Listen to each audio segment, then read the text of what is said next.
Gracias por interrumpir la siesta y venir a hacer de público. Gracias también al jurado que también interrumpió la siesta para hacer de jurado. Bueno, como hay algunos estudiantes acá,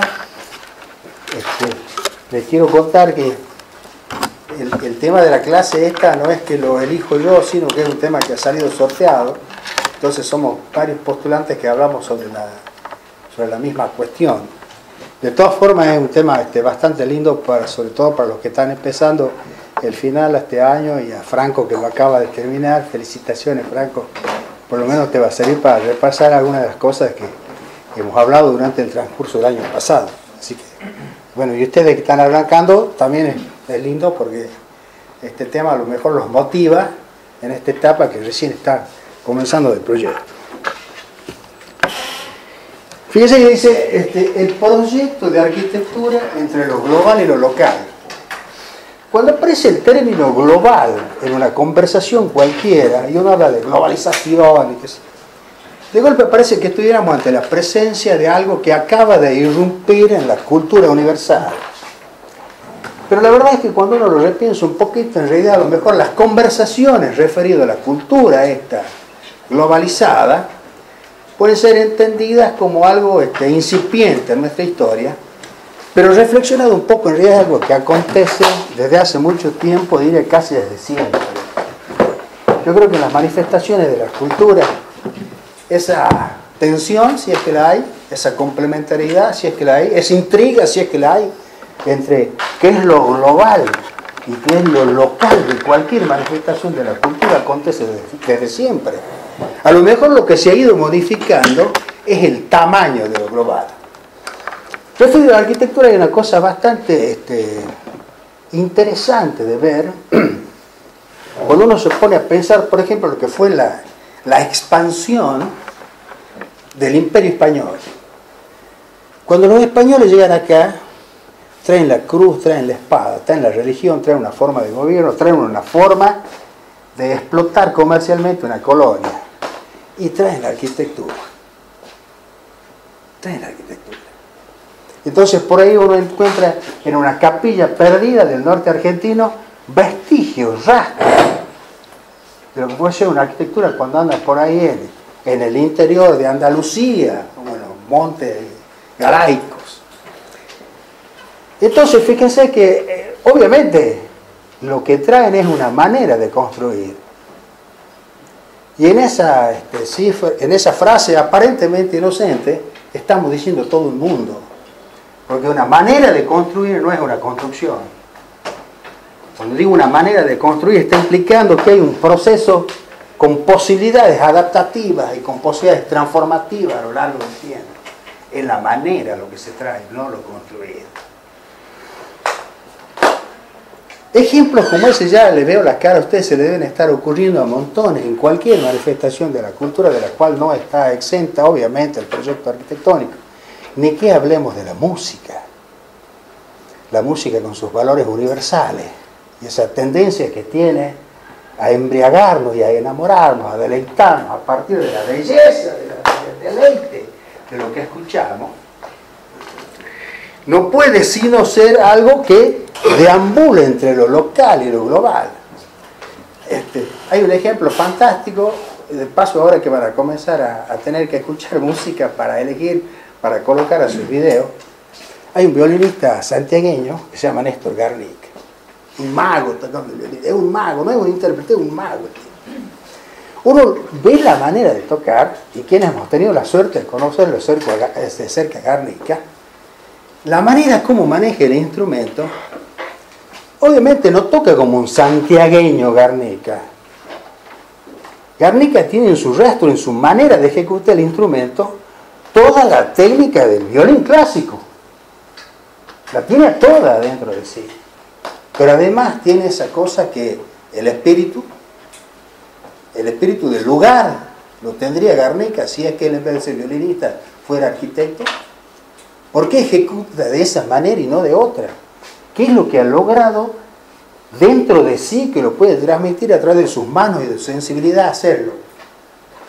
¿Y qué es lo que podemos describir nosotros? Que el proyecto arquitectónico, así como Guernica, es al mismo tiempo universal y local en la ejecución de una pieza musical. ¿Qué es lo que tiene ese dichoso proyecto arquitectónico? Ese dichoso proyecto arquitectónico que será una tensión entre lo local y lo global, como plantea el título. ¿Será esta una representación adecuada? O a lo mejor esto es una serie interminable de anillos que se van deformando y se entrecruzan unos con otros, y hay un anillo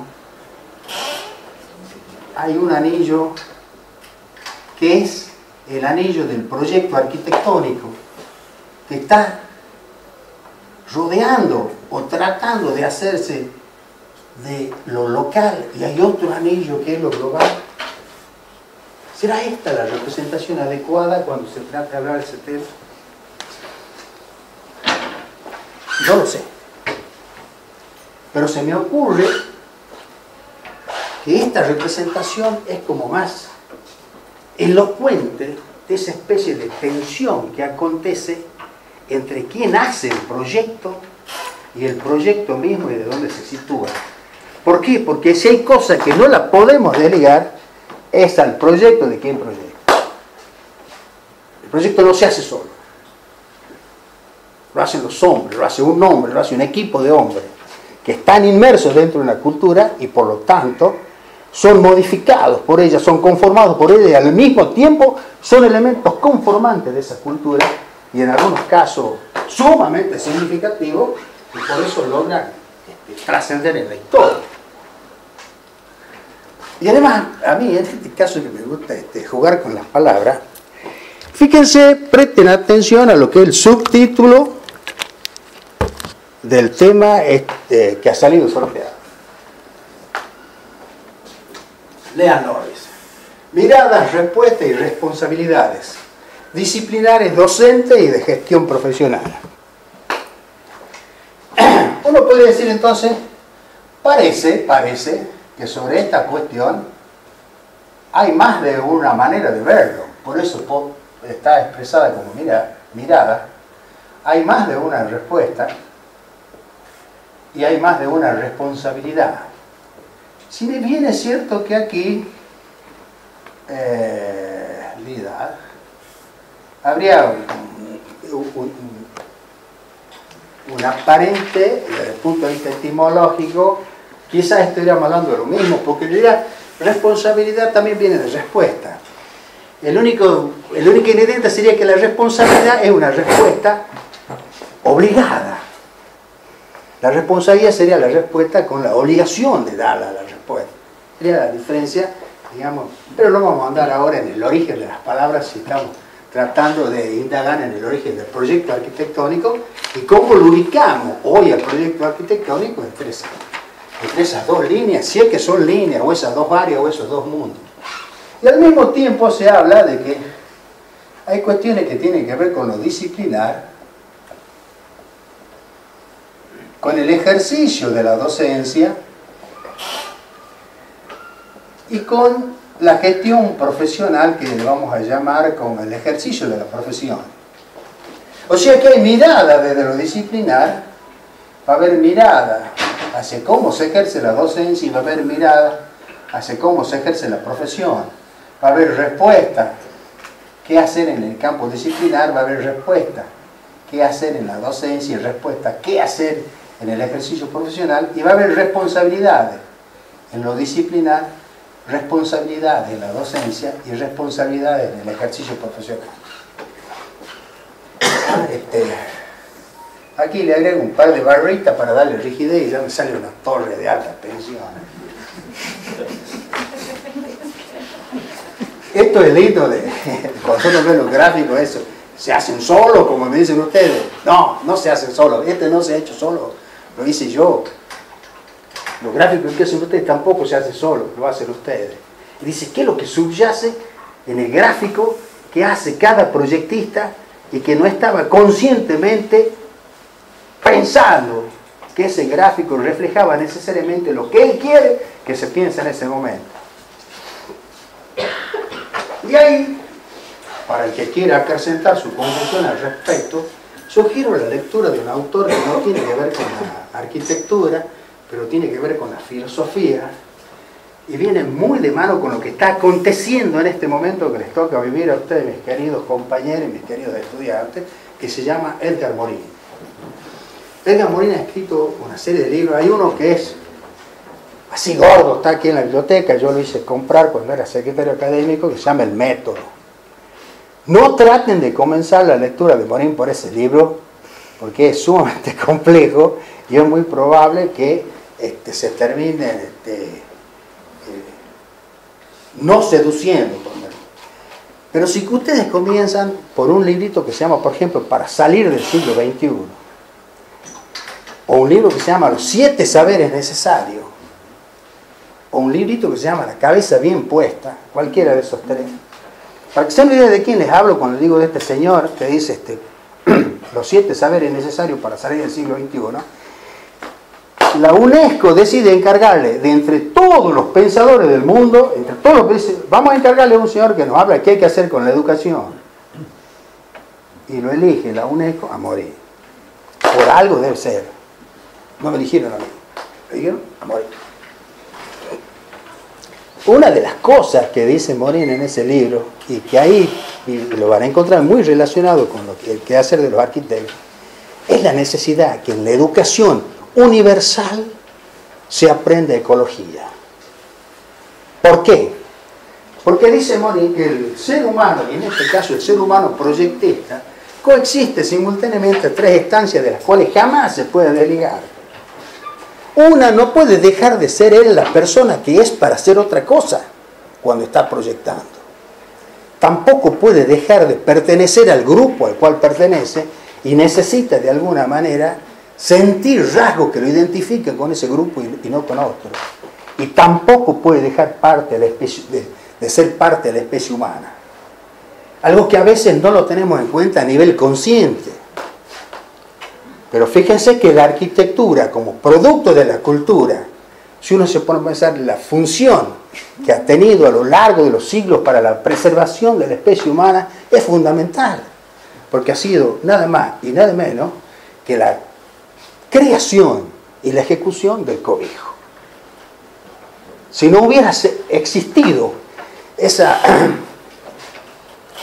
inconmovible sensación interna de que pertenezco a la especie humana, a lo mejor hubiéramos vivido en entornos naturales y no se hubiera desarrollado entre los seres humanos como seres esta cuestión de la modelización del cobijo.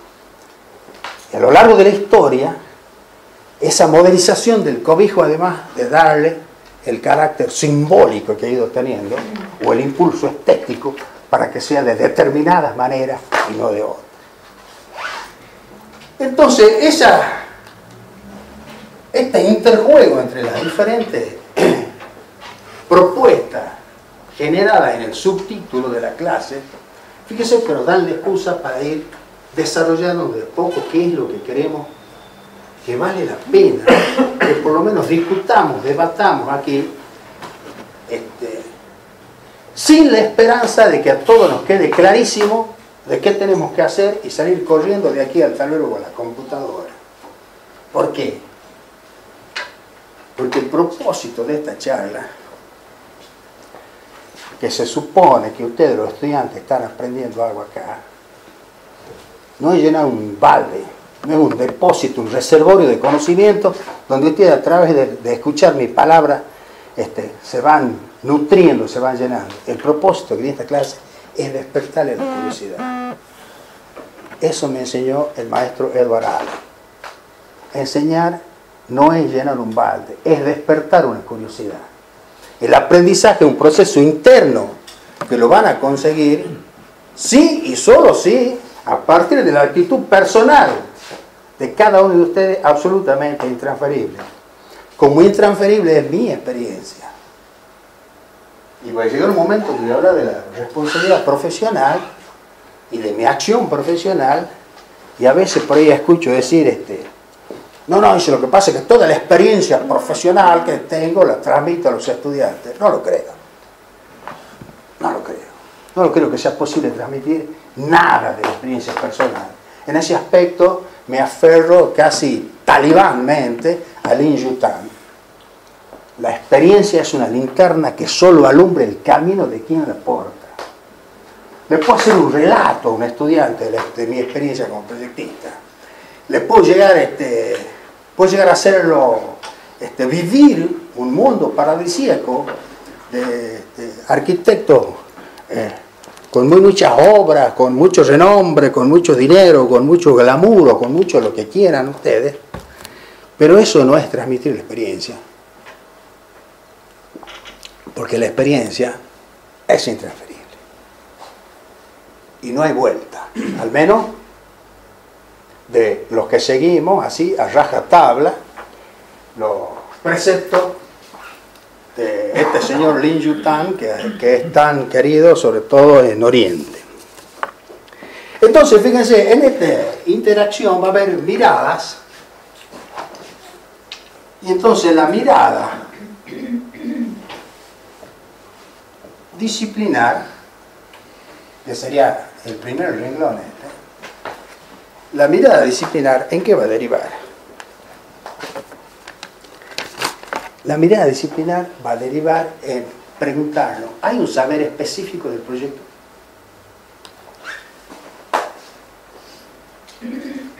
¿No hay? No escucho. Olvídense que es un concurso por un ratito. Bueno, ya que no contestan, me contestaré yo. No lo sé. Yo no lo sé. Pero, Ítalo, hay libros sobre el proyecto. Y entonces, yo también seguramente sugeriría a alguien interesado en la docencia y que la tenga más o menos claro. Intención en arquitectura, Christian Norbert Schur. Una joyita. Imaginando la existencia de un pensamiento ordenado así, nos dice cuáles son los cometidos de la arquitectura y cuáles son los medios que dispone para hacerlo. Y en los cometidos dice funcionales, ambientales, sociológicos, simbólicos, y en los medios dice la técnica y la forma. Y está bueno de leerlo, pero claro que está bueno. Sobre todo si te vas a dedicar a la docencia del proyecto. Pero en ese hermoso libro, en ningún lugar dice, y no lo dice porque es imposible que lo diga, dice, ¿cómo se le ocurren cosas al proyectista? ¿Qué hace ante la fría realidad del papel blanco? Tengo clarísimo cuáles son los objetivos que alcanzo. Y conozco mucho de técnica, me he estudiado los libros, veo las obras. Y me dice que en la forma es como una de las herramientas. Pero ¿cómo opero? ¿Qué hago? Fíjense que los docentes de arquitectura somos una manera de ejercer la docencia de los más afortunados que hay. De los más afortunados somos nosotros. Porque nosotros durante años decimos, este año vamos a proyectar una escuela. El terreno queda en tal lugar, dice, vayan y visiten el sitio. Y vamos, muchas veces los acompañamos a los estudiantes, de allá volvemos y hacemos tareas grupales luego de que hemos visitado el sitio. Y dice, este es un sitio muy bonito que tiene una pendiente norte-sur del 2%. Dice, la calle principal pasa por el norte y tiene gas, electricidad y tiene 132 por 150. Bueno, entonces yo he decidido hacer una escuela patio. Entonces le dice, ¿y qué tiene que ver que haya decidido hacer una escuela patio con esa visita al sitio? ¿Que por visitar al sitio de la escuela no puede ser en él? ¿No puede estar hundida? ¿No puede estar sobrelevada? ¿No puede tener dos patios? Sí puede. ¿Y entonces qué es lo que ocurre? Ocurre que ese acto creativo inasible, esa ocurrencia, no es tan sencilla. No es sencilla. Pero no obstante ser compleja, misteriosa y casi mágica, los estudiantes traen un dibujo. Todos traen un dibujo. Y a partir del dibujo que traen el estudiante, el docente opera. Y lo que no le ocurrió nunca a ninguno, estoy seguro que a ninguno de ustedes tres le ha ocurrido, a mí tampoco y a ninguno de los docentes presentes le ha ocurrido, que un estudiante venga y le cuelgue una hoja en blanco y le diga, no sé qué hacer. ¿Qué hago? Porque ahí a lo mejor se desentrañaría el misterio de cómo se produce el proyecto de arquitectura. O no se desentrañaría nada y a lo mejor se sinceraría y dice, chico, anda y haz lo que puedas, pero necesito que hagas algo porque necesito tener el elemento en común sobre el cual conversar, si no, ¿qué te critico? Bueno, esa es la realidad. Entonces, ese saber específico del proyecto tiene una gran cantidad, una tremenda cantidad de carga de elementos teóricos que ayudan a la comprensión del problema, ayudan a la identificación del problema, ayudan a situarse el problema, pero no ayudan a tener idea. Y eso es fundamental para los que hacemos docencia, de que tengamos claro esa gran diferencia, de que tengamos claro también para nosotros. ¿Saben por qué? Porque si nosotros analizamos nuestra propia tarea del saber disciplinar y empezamos a descubrir que hace 32 años que nos sentamos todos los 1 de marzo entre los docentes y estamos haciendo exactamente lo mismo, bueno, la respuesta, o el saber disciplinar específico del proyecto está absolutamente estancado, y entonces hace tiempo que se descubrió la manera de su producción en tanto conocimiento y no hace falta integrarlo más, o somos nosotros los que estamos estancados. Y no nos hemos dado cuenta que hay una serie de aconteceres en la cultura, en la civilización a diario, que las están transformando día a día, pero nosotros nos hemos quedado en otro tiempo. Es la otra respuesta posible. El otro tema sería entonces que esa mirada en el campo de la docencia nos va a traer necesariamente la posibilidad de formulación de estrategias de aprendizaje. Y no lo quiero dejar con la idea que miedo la mar un poco fuerte con esta idea de que, bueno, si el alumno no hacía nada, no sabemos qué hacer, los docentes. Sabemos qué hacer, o al menos sabemos cómo interactuar con el estudiante en términos de diálogo. Yo creo que el pasito que está faltando es comenzar a pergreñar, a inventar, a proyectar estrategias de aprendizaje que nos saquen a nosotros, por un lado, de la bulia repetitiva de lo ya conocido. Porque yo creo que hay un punto en el cual, si nosotros repetimos eternamente las mismas estrategias de aprendizaje, en algún punto nos tenemos que aburrir. Y ese aburrimiento, ese tedio, en algún punto va a comenzar a detonar en los estudiantes como personas. Y eso va a conspirar para el aprendizaje. El aprendizaje tiene que estar imbuido de la dinámica necesaria, de esa curiosidad despertada, de esa necesidad de que el propio aprendiz sea el que quiera aprender. Si no, vanos van a ser nuestro esfuerzo. Y por último, esa mirada profesional, la mirada en lo profesional, es la hechura en sí del proyecto arquitectónico.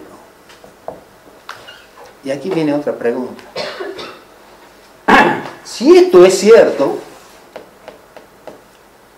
nadie podría enseñar proyecto arquitectónico que no haya ejercido la profesión de arquitecto, porque no tendría la posibilidad de generar estrategias de aprendizaje que sean verificadoras de que existe un saber específico del proyecto. ¿Es cierto esto? Durante mucho tiempo en mi vida yo hubiera contestado sin ninguna duda, claro que es cierto. Había un viejo y querido profesor acá el arquitecto Alfredo Abregu, y vaya el nombrarlo para las jóvenes generaciones, talentoso arquitecto. Yo era joven y me sabía decir, Ítalo, tenés que ejercer la profesión, si querés hacer la docencia. Si no, le vas a hablar a los estudiantes de cosas que no sabe. Y un maestro no puede hablar de cosas que no sabe, que él no las ha hecho, ¿no? Durante mucho tiempo esas palabras me marcaron. Y hasta yo llegué a discutir así tremendamente con compañeros, siendo un gran defensor de que uno tenía que estar mediodía ejerciendo la profesión de arquitecto y el otro mediodía acá con los estudiantes interactuando en el aprendizaje de este mágico mundo del proyecto. Hoy ya no estoy tan seguro. Hoy ya no estoy tan seguro de que sea condición sine qua non el ejercicio profesional. Y al respecto, recomiendo otro libro. Y ustedes dirán, ¿de qué ha de recomendar el libro que nadie va a leer? No importa, yo siento, capaz que alguno por ahí. Jacques Rancière, un autor francés, El maestro ignorante se llama. Cuenta la historia en ese libro de Jacques Cottot. Jacques Cottot era un maestro de artillería en la Revolución Francesa, que en el periodo pro-revolucionario se tiene que exilar a Bélgica, lugares cercanos por los que vos estás viviendo, Raúl. Y resulta que en aquella época Jacques Cottot solo hablaba francés y lo mandan a que enseñe literatura en un curso donde sus estudiantes no hablaban francés y hablaban el idioma valón, no sé cuál, el de los belgas ahí, no me acuerdo. Y entonces era el único trabajo que había conseguido en una época de no fácil conseguir trabajo el pobre Jacques Cottot. ¿Qué hago?, dice Jacques Cottot. En lo que estaba se va a la biblioteca del instituto donde le enseñaba y encuentra un libro, la historia de Telémaco, todos conocida, bilingüe, que estaba en valón y en francés. Esta es la mía, dice Jacques Cottot. Y se comienza a comunicar. Además, la historia de Telémaco, una cuestión adicional, está escrita en verso, para aquellos que no han tenido ocasión de leerla. Como grandes obras de la antigüedad clásica, qué sé yo, la Odisea, que uno la conoce más por la película, la versión original de la Odisea, está escrita en verso. ¿Saben la belleza que es la historia de Ulises versificada? Por lo menos una belleza para mí, que como muchos aquí presentes saben, me encanta la poesía. Es más, hasta a veces intento escribirla. Me sale más o menos. Entonces, Jacques Cottot, los estudiantes leían una frase en francés y una frase en valón e iban por pedacitos aprendiendo a distinguir la contingencia que se le presentaba a partir de estos dos idiomas. A partir de esa historia, Jacques Rancière, no voy a desarrollar hoy todo lo que es el libro, pero sugiero que lo lean, Sugiero que lo lean sobre todo lo que ejerce en la docencia. El maestro ignorante de Jacques Rancière. Además, es re lindo, muy entretenido como lectura. Me convenció de que no hace falta de que yo sepa las cosas sobre las cuales enseño. Mira lo que me convenció, no hace falta, no que ejerza la profesión, no hace falta que sepa de eso. Uno dice, es imposible. Bueno, quizá, o no. A mí la verdad que la lectura de Jacques Rancière me convenció. Y me convenció también, me puse a hacer el análisis de compañeros de trabajo que he conocido a lo largo de mi vida, que es bastante larguita en esta facultad. Llegué a este mismo espacio físico hace 46 años y no me fui nunca más. Quedé tan enamorado de este espacio físico, de lo que acontece, que no me fui nunca más durante 46 años. Y entonces me puse a hacer memoria de los compañeros que he tenido a lo largo de estos 46 años y dije, caramba, tiene razón Jacques Cottot y tiene razón Rancière, que es el que lo hace hablar a Jacques Cottot. Aún ignorando de un tema, uno puede conseguir que el otro aprenda. porque lo que uno consigue es justamente, y consecuentemente con los postulados de Allen, despertar el interés del aprendizaje y no necesariamente implica el dominio de un contenido. Fíjense qué interesante manera de ver a la docencia. Sobre todo para aquellos fanáticos de que hay que ser muy estudiosos de determinados temas. Entonces luego de las miradas estas van a venir las respuestas.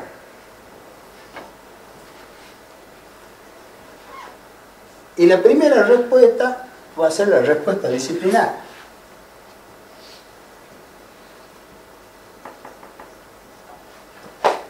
Y la respuesta disciplinar, perdón, ¿cómo vamos de tiempo?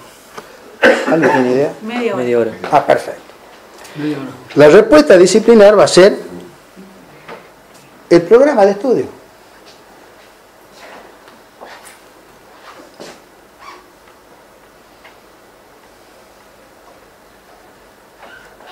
Y si uno cree de que esa tensión o esa concentración de energía entre lo global y lo local es la manifestación del proyecto arquitectónico, tener presente en el programa.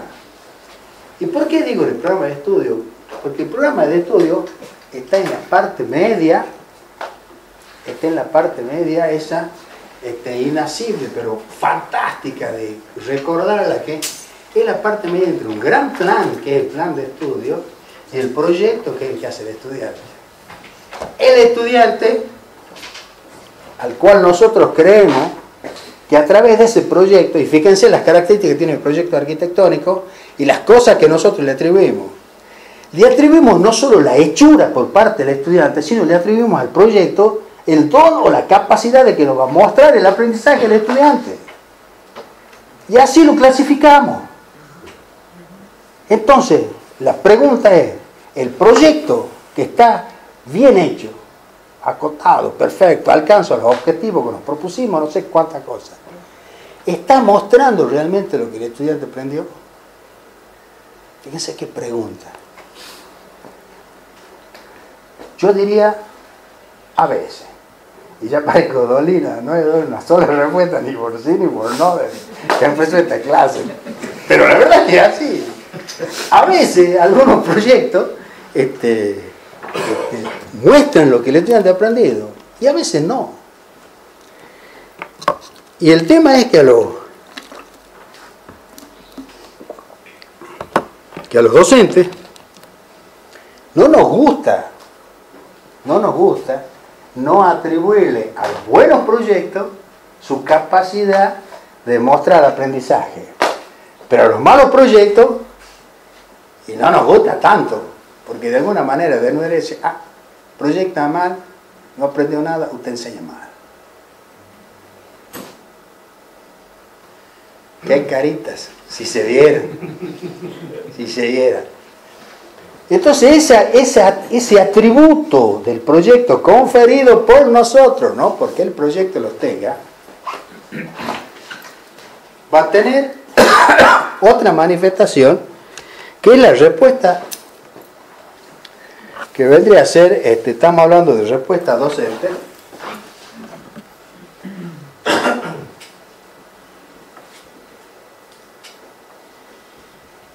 en la experimentación de la enseñanza.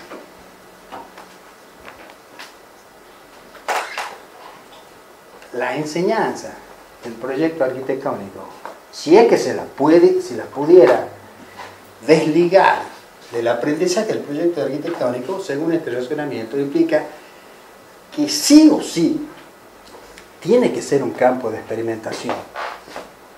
No podemos quedarnos repitiendo año tras año con modelos que en algún momento dieron resultado, y menos con los modelos que nos dieron resultado a nosotros cuando éramos estudiantes. ¿Saben por qué? Porque el mundo ha cambiado. El mundo ha cambiado. Y ha cambiado mucho.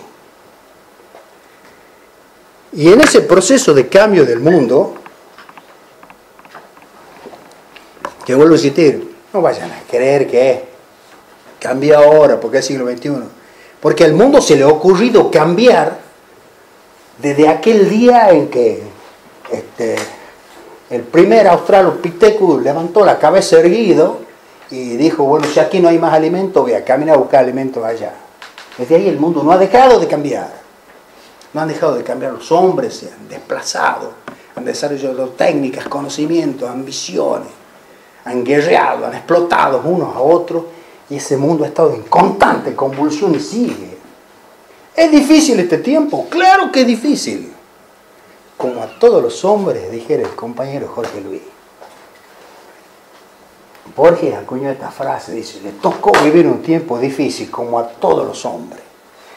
Me encanta ese color local también que le pone a una idea universal de existencia. A todos nos tocó tiempos difíciles. Y esa dificultad que hoy nos toca a nosotros, y ahora voy a parar de hablar un poquito, vamos a jugar un poquito con las imágenes, para que se vaya dando una idea de, qué es lo que, de a dónde quiero apuntar.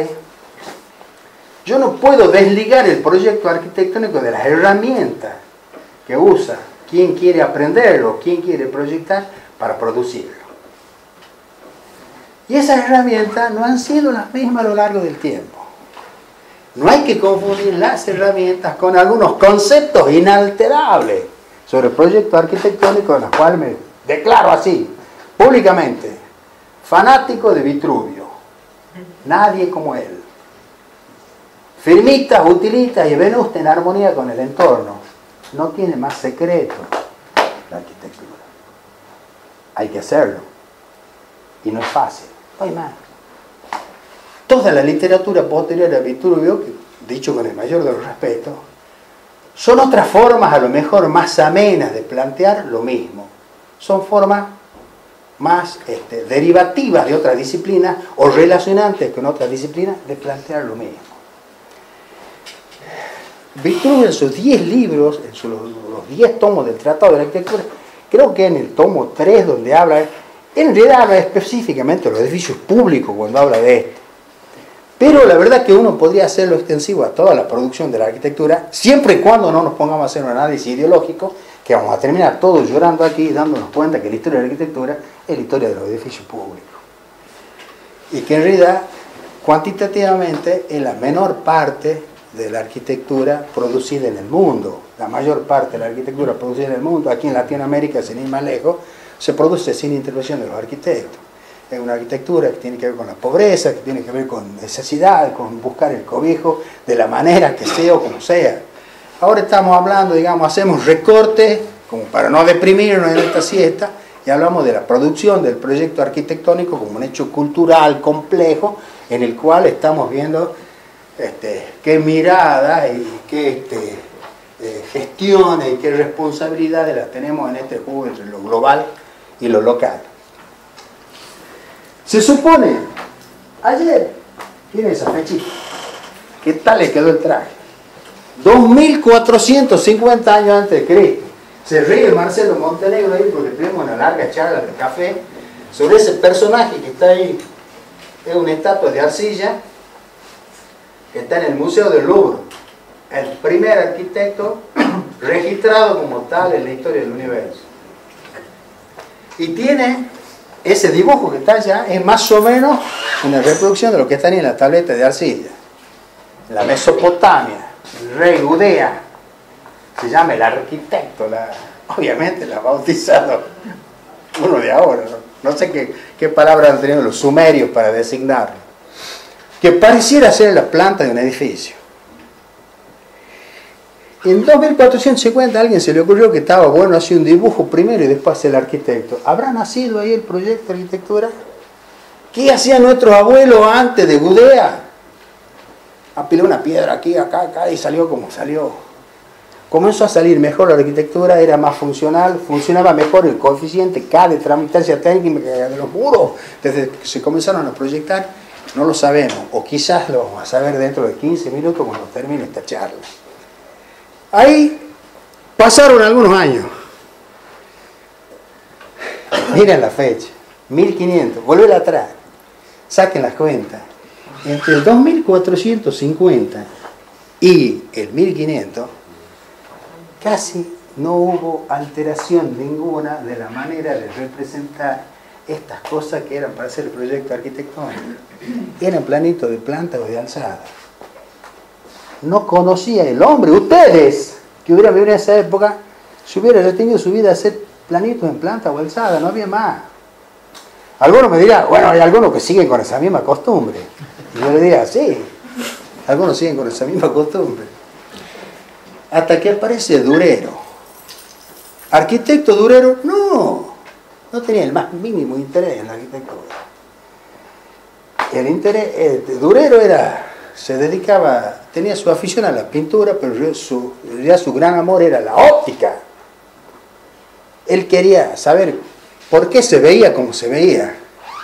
Y entonces, Mr. Durero, Albert, dijo, existe esta cosa que se llama la perspectiva.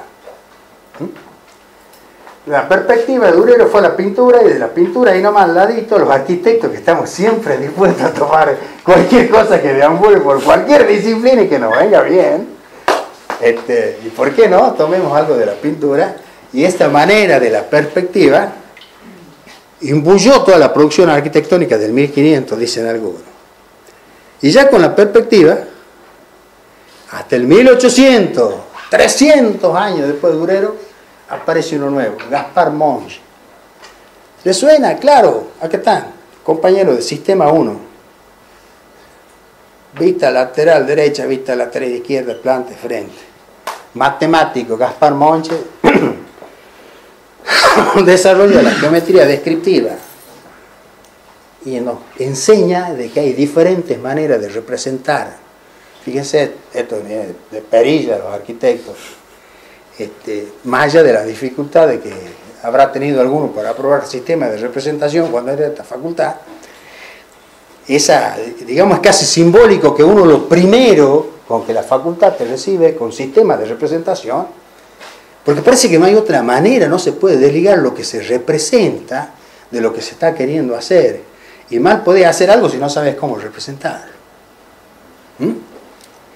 Y entonces anda don Gaspar Monge desde el 1800, ¿hasta cuándo? Hasta 1982. Chachán, chachán, acá te quiero ver. ¿Por qué? Porque aquí aparece la irrupción de la última globalidad a la cual yo quiero hacer referencia, que es la globalidad tecnológica, y cómo ha imbuido todas nuestras vidas y nuestras maneras de hacer el proyecto. Y en 1982 solo el primer paso. ¿Por qué? Porque cuando Juan Google comienza a vender el AutoCAD, en realidad él vendía exactamente lo mismo que Monge, nada más que hecho con una máquina. Entonces alguien me diría hasta ahí, ¿es una nueva herramienta de dibujo? Yo le diría, sí, pero algo se las trae. Es medio traicionero este AutoCAD. Y entonces alguien se comienza a decir, no, discúlpame, acá está el lápiz. Y no hay nada como el lápiz, porque el lápiz se conecta con el corazón. Y sí, pero bueno, se conecta con el corazón hasta que necesita hacer una documentación técnica, algo compleja, y entonces estás haciendo un dibujo a mano y le tenés que borrar un pedazo y tenés que empezar a dibujar de nuevo, y el que está al lado con el AutoCAD te mira así, tic, tic, hace dos cambios y ya la cambió, y uno dice, y ya le empieza cada vez menos contacto con el corazón, le empieza a encontrar esta cosa. Aunque, todos aparte, algunos la mantenemos, eso lo saben, algunos la mantenemos. ¿Pero qué tenía AutoCAD de rastro histórico de cómo aprender las cosas? ¿Quién quería aprender AutoCAD? O tomaba un curso de AutoCAD en el cual un profesor daba una clase parecida a esta, o se compraba el libro de AutoCAD. Venía con un manual. Esto es fundamental que lo tengan en cuenta, porque ahí opera el orden simbólico. AutoCAD irrumpe la tecnología, pero con el libro bajo el brazo. ¿Hasta cuándo? Poco le ha durado la victoria a AutoCAD.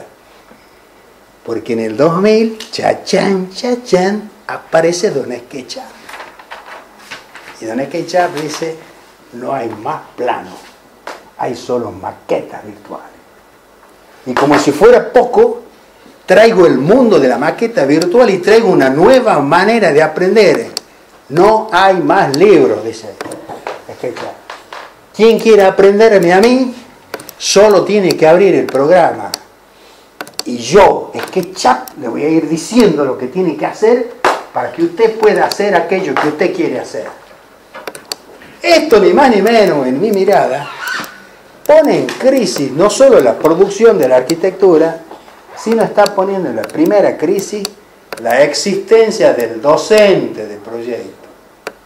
El primer atisbo de una crisis de la existencia del docente del proyecto. ¿Saben por qué? Porque ahí SketchUp está diciendo, si las cosas siguen como están, y yo me sigo desarrollando como me estoy desarrollando, y los docentes se quedan allí donde están, va a haber un momento que los estudiantes no los van a necesitar más. Y además, aquí, no tengo ningún problema en que esto genere una hermosa polémica, a la cual estoy dispuesto a defenderla hasta que ser vilmente derrotado. Es posible que las facultades de arquitectura desaparezcan si no cambiamos. Ustedes me dirán, ahí está otra locura más. Quizá lean Carl Sagan, Los dragones del Edén, se llama el libro, Carl Sagan. Se llama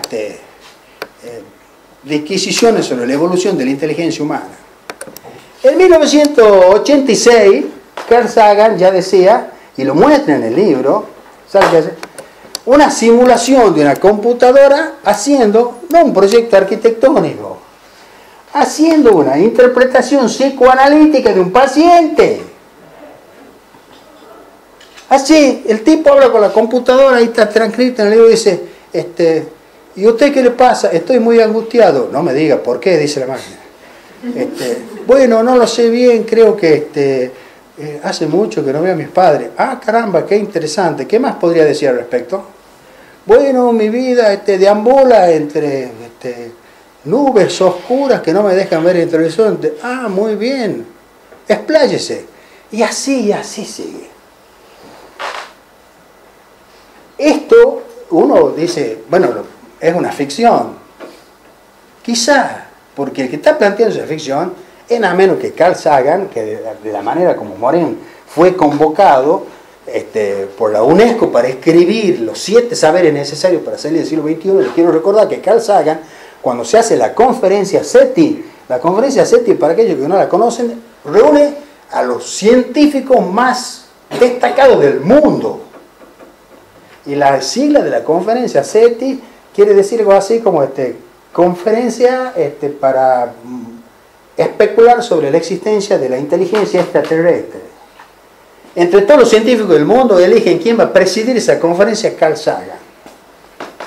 O sea que no es una ocurrencia de un loquito en una esquina. Es del pensador más importante del campo científico que nos está diciendo la inteligencia humana puede evolucionar hasta manera donde el desarrollo de la máquina va a hacer cosas que nosotros somos incapaces de imaginarnos en este momento. Y esa maquinita entonces, esto ya Humberto les ha mostrado cómo se opera con el SketchUp también, es siguiendo con esto de que no lo puedo desligar a la producción del proyecto arquitectónico de la herramienta con que lo estoy produciendo. 10 minutos. 10. Y entonces la otra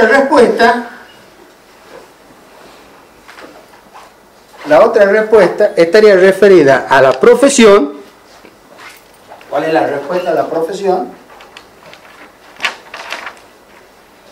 Sería el mejoramiento de la producción del proyecto arquitectónico. Fíjense, ¿este desarrollo tecnológico ha tenido incidencia, sí o no? Alguien me podrá volver a discutir. No, es solo en la faz de la representación. Y es posible que eso sea cierto en aquellos casos donde, como ustedes bien lo viven y lo saben en los últimos años, todos los viejos arquitectos, digamos, los experimentados arquitectos, los han convocado a mares a ustedes para que vayan con sus máquinas a dibujarles lo que ellos seguían haciendo a mano. Pero en el interior ha venido aconteciendo algo en la facultad. La facultad tiene asignaturas que antes no tenía. Además de esto, perdón, el desarrollo, me olvidé de mostrar lo más importante, mostrar el grafiquito. Este gráfico, y lo que yo les contaba, acá está el maestro de Gudea. Esto es a lo largo del tiempo. Por aquí anda Durero, Gaspar Monge, aquí no sabemos dónde va a ir. Es imposible de saberlo. Por eso habría que prestarle atención. Por eso habría que prestarle atención. Y por último están las responsabilidades. Entonces está la responsabilidad disciplinar que se va a manifestar, según mi manera de ver obviamente, en la actualización, en la adecuación. ¿Sabe qué? Para que podamos seguir comunicando con los estudiantes, para que logremos que los estudiantes nos presten atención, tenemos que estar actualizados. En la responsabilidad docente se va a manifestar en que somos uno de los actores más importantes. ¿Saben qué? En la acreditación de saberes. Es una responsabilidad ineludible. Cada vez que nosotros estamos diciendo que alguien aprende con el sistema educativo, que está todo mal, quiero aclararle, pero mi visión crítica sobre todo lo mal que está el sistema educativo no me impide ver de que cada vez que un estudiante está avanzando en la carrera, nosotros estamos autorizándolo de a poquito a que ejerce una profesión que tiene un impacto social y que hay que... Entonces esa acreditación de saberes la tenemos que hacer de una perspectiva medianamente razonable. Y por último está la responsabilidad profesional, que esa...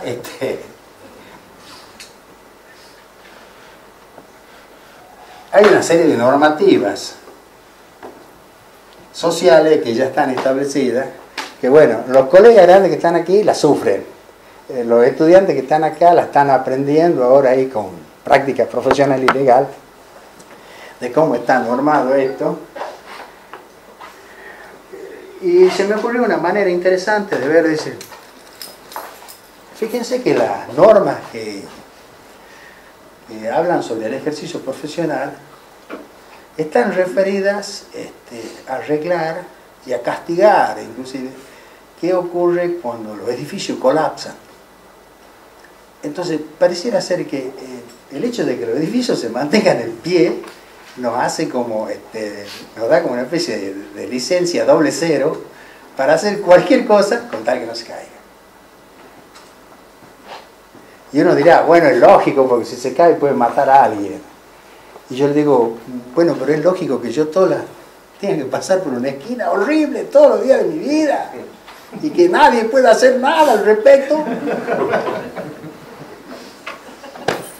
Bueno, ¿por qué? Porque el proyecto, desde ese punto de vista, no está penalizado. No está penalizado.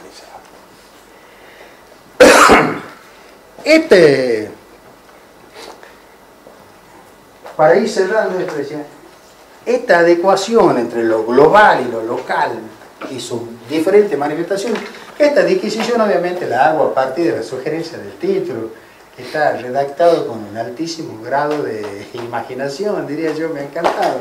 Era tuyo, Raúl, este tema. Lo influyó así. No, pero estaba bueno cuando me he puesto a jugar con las palabras, ¿sí? Porque estaba bueno para mí, porque me daba así como una trama para la cual ir tratando de desarrollarlo. Si hubiera sido un juego, digamos, de ingenio, estaba bueno como juego. Capaz que no está tan bueno como tema de concurso. Pero está bueno como tema de ingenio. Entonces, fíjense qué ocurre en esta relación de la globalidad con la idea de espacio. Estas cosas que yo les he mostrado, obviamente, nos hacen ir al espacio virtual. ¿Qué quiere decir espacio virtual? Creía que levantaba la mano, José me decía que faltan 5.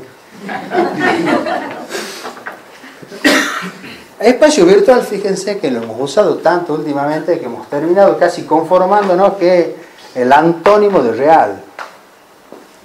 Y quizás lo sea. Pero hay otra acepción que a mí me ha encantado, mucho más que esa, y que tiene mucho más que ver con esto de la irrupción de la tecnología en este mundo globalizado. El espacio virtual, según la Real Academia, y si alguno está de acuerdo, vaya a discutir con esos señores y no conmigo, por favor, es un espacio que no está presente en ese momento. Es un espacio que no está presente en ese momento. Con lo cual nos da el margen. O está en otro lugar al cual no podemos acceder, o ya va a llegar. A mí me gusta jugar con esto de que ya va a llegar, porque yo digo, esta manera de concebir el proyecto arquitectónico a partir de la utilización de la tecnología va a tener justamente esas connotaciones que le da la utilización de la tecnología. Si podemos ver ahí la manera como se comunican los estudiantes en este espacio virtual, vamos a ver que a través de la telefonía celular, algo que yo no me hubiera imaginado jamás, un estudiante que está haciendo ¿Fue el link del sitio web? Sí. O a través del sitio web, entonces los estudiantes diseñan una página web. En la página web van juntando los elementos que ellos consideran pertinentes a los fines del desarrollo de su trabajo. Recopilan los datos que creen que le van a ser buenos para el desarrollo de su tarea. Además, ponen documentación gráfica que van y pueden inclusive incorporar trabajos realizados por compañeros de ellos en años anteriores en la misma zona y que son pertinentes a los fines de ser consultados. Obviamente son proyectos finales de arquitectura. No creo que le vaya lindo a alguno de ustedes intentando con un curso de primer año tratar de hacer esto. O no lo sabemos, está bien, o no lo sabemos. Entonces, y también hay otras maneras que son las que, bueno, está chiquito, qué sé yo, pero todo. Ahora me mandan al celular la pregunta. Ese celular que puede ser inclusive simbólicamente poderoso. ¿Por qué? Porque yo no manejo, obviamente, con la destreza que manejan ellos la tecnología. Entonces, ¿yo cómo le contesto a los estudiantes? Hago un dibujo a mano, le tomo una foto y le mando la foto del dibujo. Es mi respuesta gráfica al requisitorio gráfico de ellos. Digamos, es casi, en el orden simbólico, como que estos anillos se junten. Toda la parafernalia tecnológica que viene con ellos está contestada modestamente desde la gráfica manual que a través del aparato me permite conectar con ellos. Y entonces Antu congregado puede hacer su proyecto final mientras consigue trabajo en San Martín de los Andes. Ornella Cucciaro está en Salta y manda su archivo de SketchUp al mail, el cual se lo puedo ver, criticar, recomendar, sugerir conversiones. Marcela Gómez se enamora y se casa con un fueguino y no hay problema, lo hace desde Ushuaia y viene una sola vez a la presentación de su proyecto. Y esto digo, ¿por qué? Porque la idea del trabajo en grupo, la idea del trabajo, la idea de espacio se ha ido cambiando. Y además hay experiencia aquí en la facultad de otros talleres que hacen redes latinoamericanas y qué sé yo. Ponelo al video. Al video. ¿Cuál? No sé. Y ahora ya vamos a ir terminando porque ya se tiene que jugar. Les voy a dejar para que vean aquí un video que yo creo que está bonito en el orden simbólico. ¿Saben por qué? Porque el tema que desarrollan estas chicas es un viejo blog que tenemos nosotros abandonado en la punta del cerro, que era el proyecto de lo que iba a ser la universidad de lo que iba a ser la Universidad de Tucumán. Ese bloque estuvo abandonado durante años. Estas chicas trataron de recuperarlo, hacer un proyecto de recuperación. Armonía. Está. Creación. Y lo interesante... Natural. Dale. Presente.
Frente norte del edificio que se ve ahí está totalmente transformado con la proyección.